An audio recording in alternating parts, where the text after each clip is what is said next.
Welcome back to Prescriptive Analytics. In this lecture, we're going to talk about a multi-period cash flow problem. Again, this is very important from the perspective of finance and accounting. It talks about cash flows and how you're going to optimize when you're using cash flows. My name is Hari Rajagopalan, and I'll be walking you through this lecture.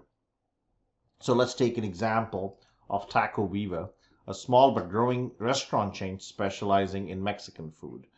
And the management has decided to build a new location in Wilmington, North Carolina, and wants to establish a construction fund or sinking fund to pay for the new facility. Construction of the restaurant is expected to take 6 months and cost about $800,000. Now, Taco Viva's contract with the construction company requires it to make payments of $250,000 at the end of second, fourth, and then the final payment of $300,000 end of sixth month when the restaurant is completed. The company can use 4 investment opportunities to establish a construction fund, and these investments are summarized here. Let me just show it to you. Investments A, B, C.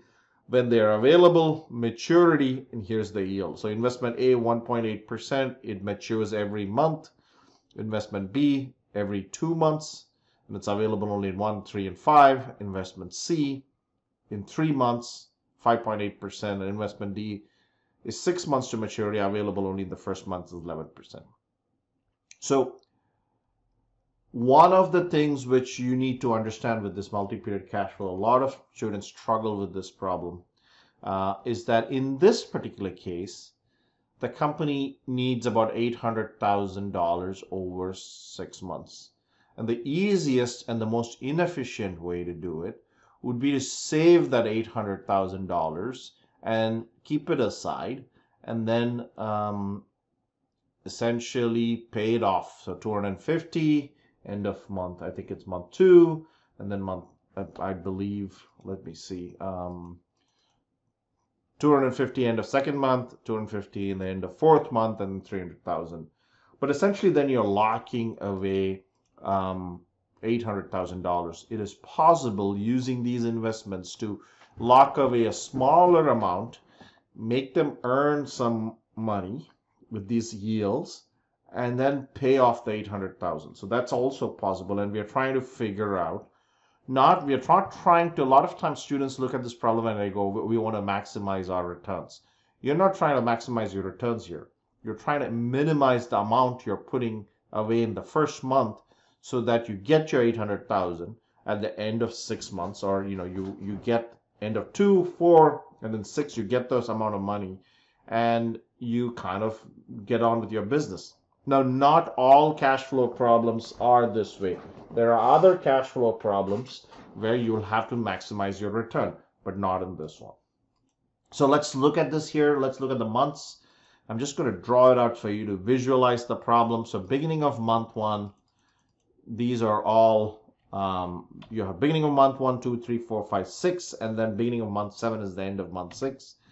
So A is every month, so that's A1, B1, and C1.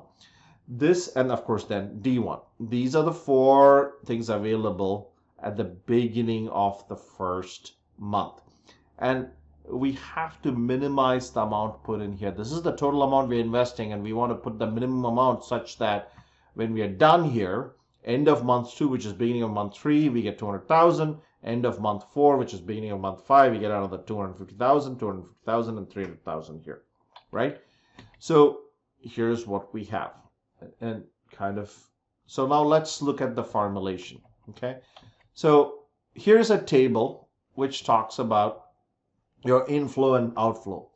So in the beginning of the first month, it's only an outflow. You're actually spending the money, right? And then in the second month, you get 1.8%. You get your original A1 back, and you get a 1.8% here. And then you can invest, outflow is A2. Similarly, month 3, you get this. You get something back from A2, and then the outflow is A3 and B3. And then again, fourth month, you get C1 back. What you invested in C1 comes back. What you invested in A3 comes back. And then A4 and C4 are investment opportunities, so that becomes outflow. Here again in month 5, and you can see month 5, month 6. And here is also the outflow beginning of month 3, which is ending on month 2, 250,000. Same thing, 250,000 and 300,000. So take a look at this, and this table really, if you visualize the problem using this table, is very easy then to formulate the problem. So let's look at it. So AI is the amount in thousands placed in investment A at the beginning of month 1 to 6. BI, or B1, B3, B5 is the amounts placed in investment B. C1 and C4 are the investments placed in the beginning of months 1 and 4. And then finally D1. So we have 6, 9, 11, 12 different variables. So we are minimizing the total investments in month 1. That's A1, B1, C1, D1. And then each month, you're going to have these cash flows. So month 2, right, in month 2, you're going to essentially get this return, and then you are going to have outflow of A2. Month 3, you're going to get return on B1, you're going to get return on A2, and then you're going to invest in A3 and B3, and you're also going to spend, the outflow is going to be 250, so the difference between the two, you have to have 250 in the hand. So inflow minus outflow should be 250. Then you have month 4, month 5, month 6, and here we go. And this is your non-negativity constraints. So let's go to Excel and take a look at how this has been implemented. Okay, so the setup, Excel setup is not very different. Remember that you have A1 to A6, so you've got to put A1 to A6. You have B1, B3, B5, you've got to put that in. C1 and C4, and then D1.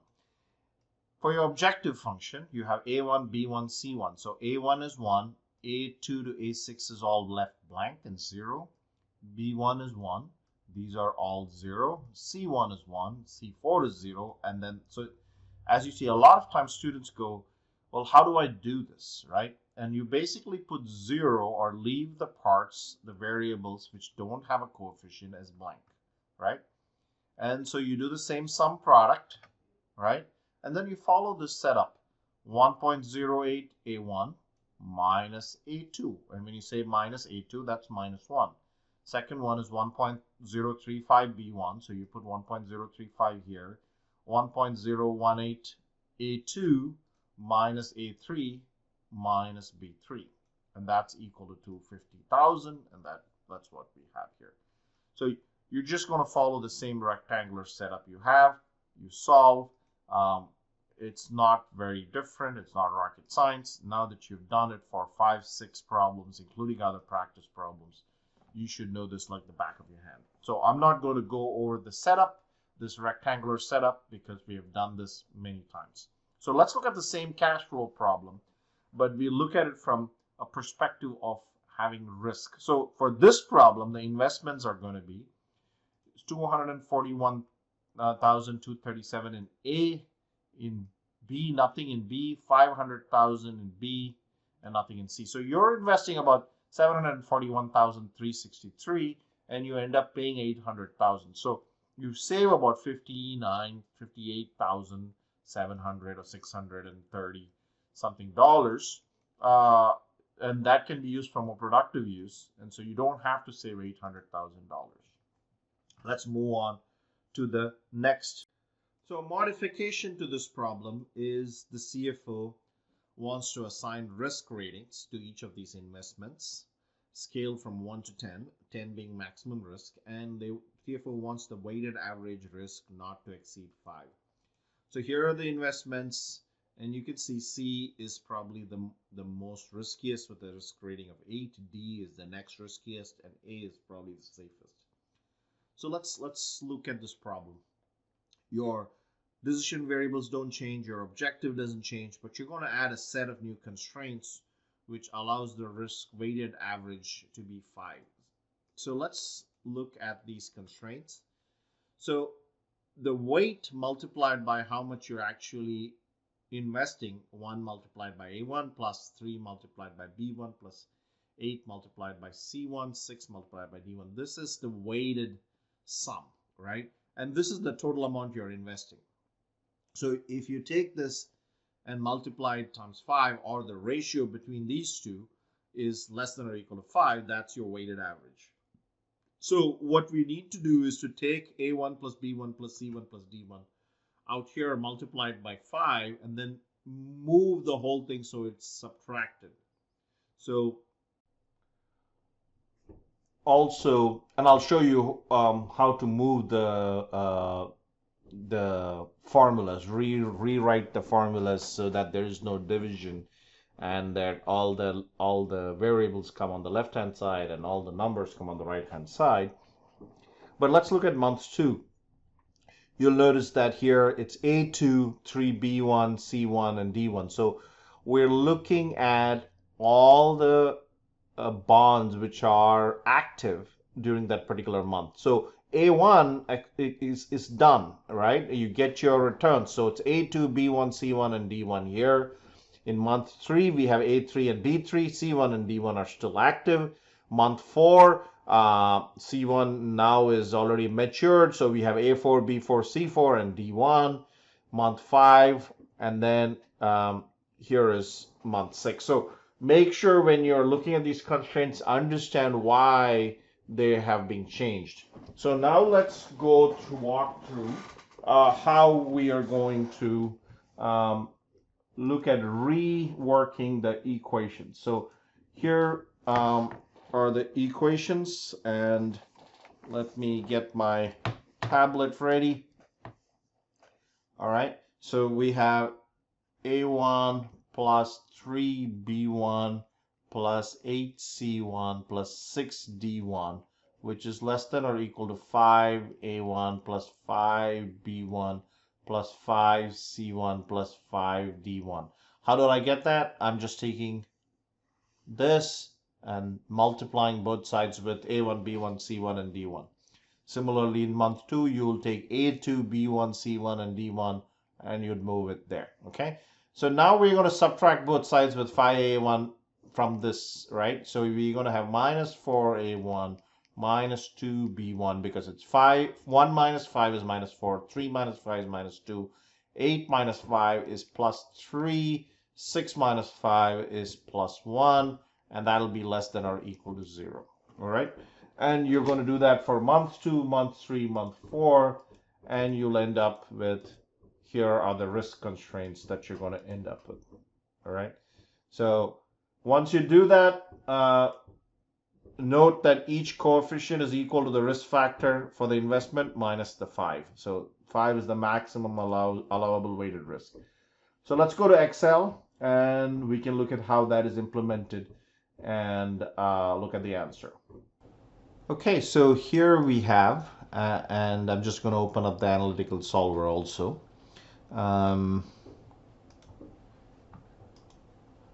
As you can see, we have the structure. This was the old model, and here are the risk factors we've added. And you can see that we have actually gone ahead and put that in here, and we use the same sum product formula, right? We use the same sum product formula, and you know, we have this here, and then this is less than this, right? And that should solve the problem. And that kind of, then you run it again and modify it. So this is the cash flow with the risk. Again, nothing changes. You're going to have all the variables here, changing decision variables, your objective coefficient, and then your constraint coefficient, sum product. Remember, for your objective, there is no right hand side, and then here all the numbers from the right hand side. Okay, and that pretty much should take care of the cash flow problem.